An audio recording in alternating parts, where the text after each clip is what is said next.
Olá para todo mundo, meu nome é Leonardo Davanço, da turma de Engenharia de Computação. Olá, meu nome é Felipe Sousa Fernandes, eu sou da turma de Engenharia de Computação. E eu sou o Rodrigo, estudante de Engenharia da Computação, e falaremos um pouco do nosso projeto de Física Moderna. Se fizermos o experimento de apontarmos um laser para uma fenda única e isolada em frente a uma parede lisa, contraintuitivamente, a projeção nessa parede não será um ponto, mas sim uma faixa de valores de luzes acesas e apagadas. Esse fenômeno é chamado de difração. Estendendo um pouco este conceito, isso ocorre pela interferência ou curvatura de uma onda qualquer sobre um obstáculo ou abertura. Dessa maneira, o objeto ou abertura difratante torna-se uma fonte secundária dessa onda propagada. Este é um fenômeno puramente ondulatório e focaremos principalmente nas ondas eletromagnéticas, em especial a luz. O fenômeno da difração contribuiu para o que chamamos de teoria quântica e também para o que chamamos de física moderna. Por isso, esse estudo é tão importante para a matéria de Física 4 que estudamos na faculdade. Vamos então, primeiramente, com o experimento da fenda simples, em que colocaremos um feixe de luz sobre uma fenda e atrás uma parede lisa, como já dito anteriormente. E então faremos o estudo das suas propriedades. Para o cálculo do ângulo formado entre o eixo central e os pontos mínimos das faixas sem luz, utilizaremos a fórmula seno de θ igual a m lambda sobre A, em que m é um número inteiro qualquer, lambda o comprimento de onda, A a largura da fenda e θ o ângulo. Para o cálculo do ponto máximo dessa faixa, é só adicionar m mais meio, que chegaremos nesse resultado também. Para o cálculo da distância entre o ponto mínimo dessa faixa sem luz e o eixo central, utilizaremos a fórmula y igual a L m lambda sobre A, em que o L é a distância da fenda até a parede lisa e y é propriamente a distância desta faixa até o eixo central. E, novamente, você pode utilizar mais meio para descobrir a distância para o ponto máximo dessa faixa sem luz. Para descobrirmos a intensidade luminosa das faixas com luz, utilizaremos esta fórmula. E, claramente, aos pontos mais centrais, a luminosidade é bem maior que os pontos ligados mais ao extremo. A luminosidade diminui gradativamente. Dessa forma, agora chamo o Leonardo para explicar sobre as fendas duplas. Muito obrigado, Rodrigo. Bom, vou estar aprofundando para vocês agora como é que fica uma parte de difração por múltiplas fendas. A parte de interferência por duas fendas pontuais fica muito claro que ela funciona assim, que ela tem pontos de máximos e mínimos vindo de uma fonte de luz com duas fendas pontuais. E a difração por fenda simples a gente sabe que funciona assim também, que ela tem uma fenda simples, ou seja, ela é um pouco maior, e ela faz a difração com essa onda menor e essa onda maior também. Mas agora eu deixo o questionamento. O que acontece se a gente fizer uma junção desses dois e fizer uma difração por duas fendas simples? Vamos ver o que acontece? Bom, passando para a tela do computador para a explicação ficar um pouco mais intuitiva, a gente vai analisar aqui agora a difração por duas fendas simples e o que ela acontece nos pontos mínimos de difração. Bom, essa figura aqui que está passando na tela para vocês, ela possui máximo central aumentado, como na difração em fenda simples, e os máximos secundários um pouco espaçados, como na interferência em duas fendas. Então, nada mais é do que a mistura das duas imagens, das duas ocorrências, em que o mínimo de difração a gente não vai ter uma incidência de luz nesses dois pontos, que é aqui e que é aqui. E a gente também tem que o máximo é prolongado, ele é esticado porque temos duas incidências nele aqui, então ele é maior do que as demais. E isso é um fato. Bom, a partir da análise dessa fenda, a gente consegue também descobrir a posição dos máximos e mínimos.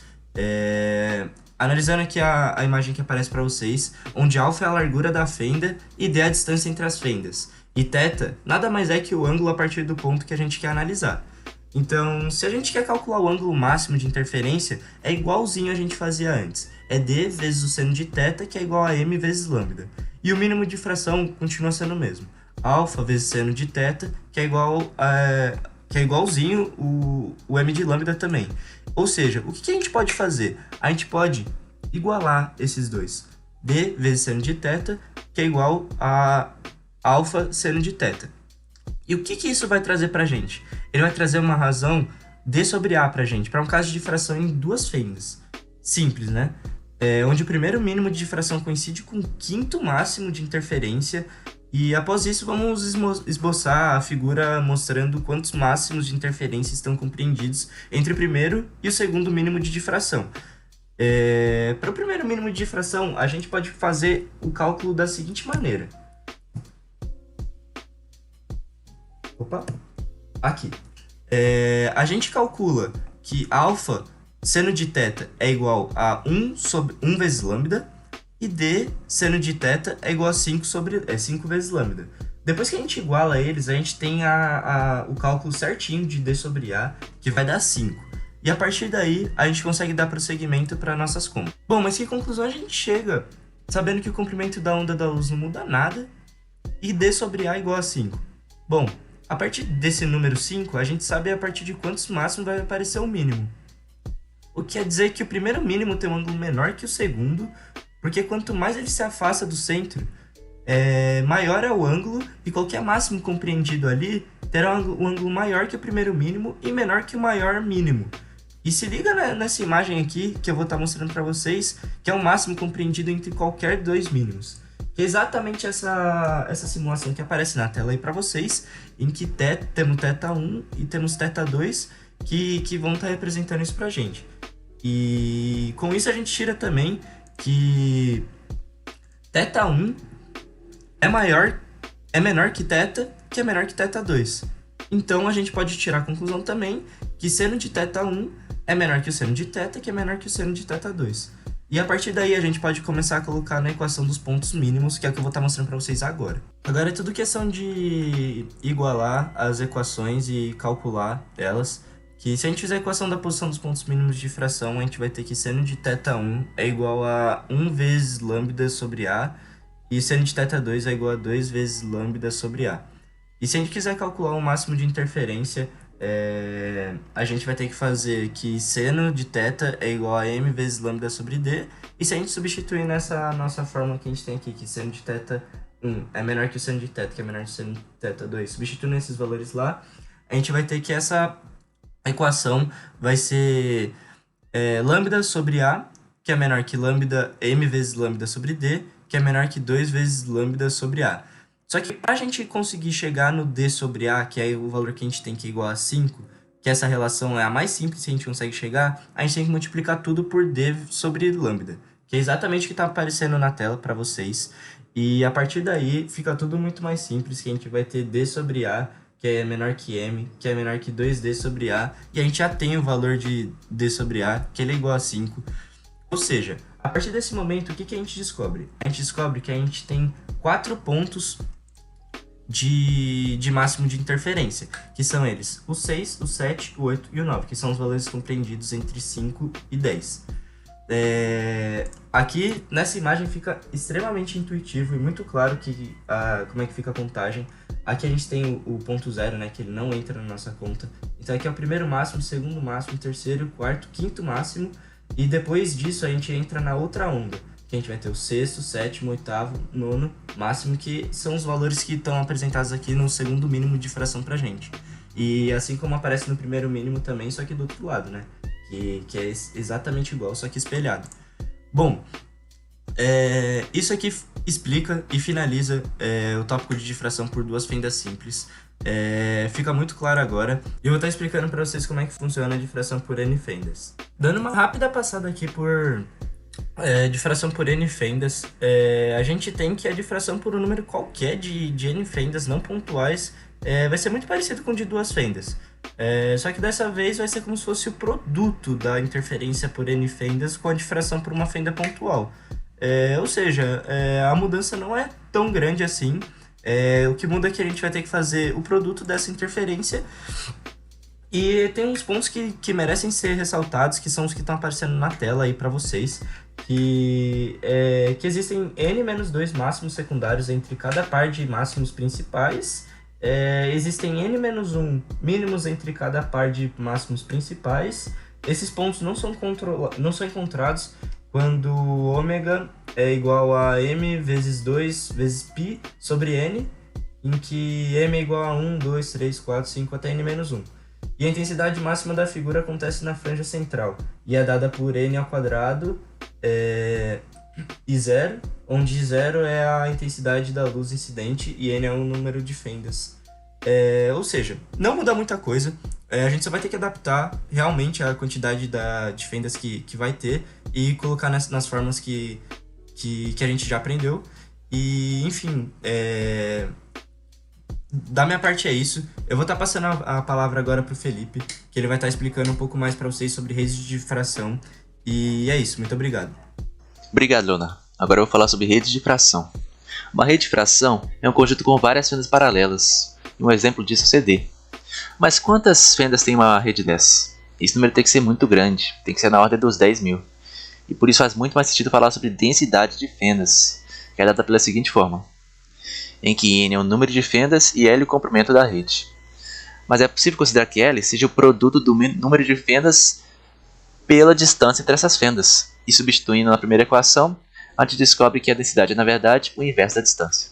Falando agora sobre máximos da rede de difração, eles são dados pela mesma fórmula do caso de interferência de fendas duplas. E colocando em termos da densidade de fendas, a gente obtém essa segunda fórmula. Só que tem uma diferença.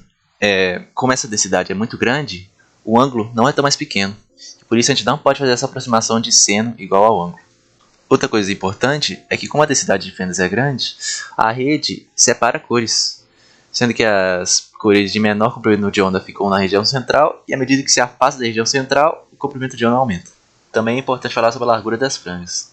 Metade da franja é dada pela primeira fórmula do slide, com n sendo o número de fendas, d a distância entre duas fendas consecutivas e θ o ângulo correspondente à linha.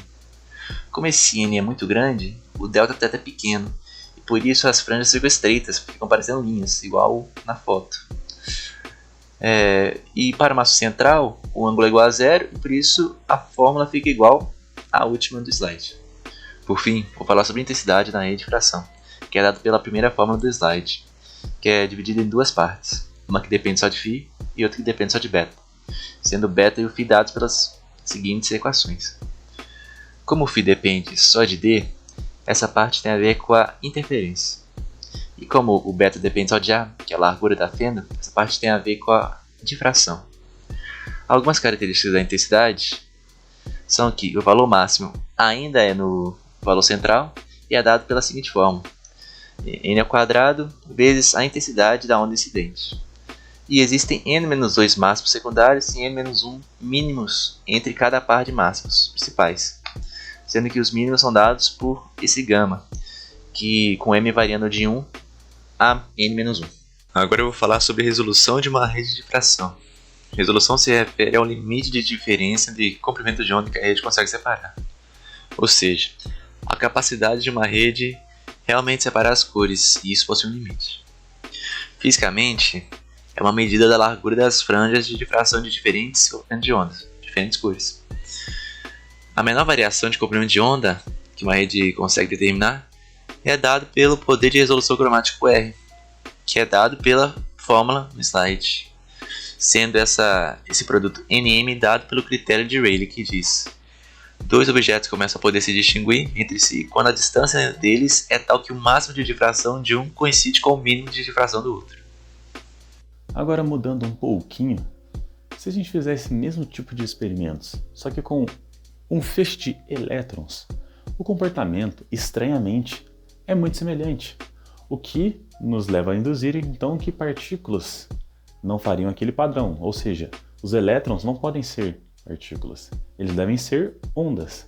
E assim surgiu a teoria de elétrons como ondas-partícula. Em certos momentos eles se comportam como partículas, em certos momentos eles se comportam como ondas. Isto é um dos principais conceitos da física moderna. Eu esqueci de gravar a nossa finalização, então muito obrigado por assistir nosso vídeo de Física 4 e até mais!